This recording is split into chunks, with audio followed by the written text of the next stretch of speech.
my two biggest memories in the hotel room with Barry. One was a road trip in Utica. We arrived at like 3 or 4 in the morning from another Yeah. game elsewhere, and there was a snowstorm. It was freezing. I think we were at a Holiday Inn, Utica, New York, first floor room. We get in there. The heat's not working.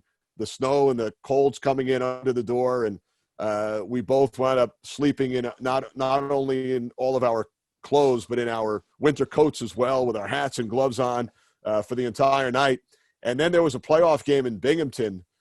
Barry was the assistant coach, so one of his duties was to edit together, splice together the film, the VHS tape.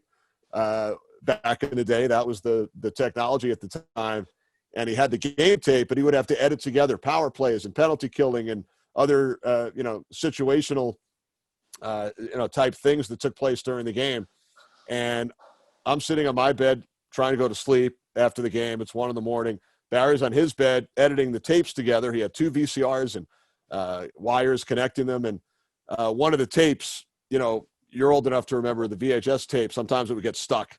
Yeah. Oh, yeah. Barry had to have this film ready for Robbie Laird, the head coach, in the morning. And fortunately, as part of my radio equipment, I was my own engineer back then. I had a little screwdriver, and that was perfect for Barry to try. And he opened up this VCR, and he was doing surgery on it.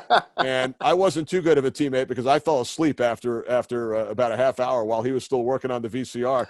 But when I woke up in the morning, somehow he fixed it. It took about 3 hours, but he fixed the VCR with the help of the screwdriver from the radio equipment, and he was able to get the tapes edited in time for the morning meetings. I'm going to have to ask Barry the next time I see him when the Hurricanes play the Islanders if he was good at. You remember that game, Operation? Yeah. Where you had to have good surgical hands. Barry must have those. Well, that was a great story, which he'll remember, and you can also ask him. It's probably too long to tell here, but you can ask him about the, quote, fake arrest that he set up. They got me one year in Sydney, Nova Scotia. They would set up somebody every year, a broadcaster, a trainer, a player, and I was the victim 1 year, set up by Barry Trotz.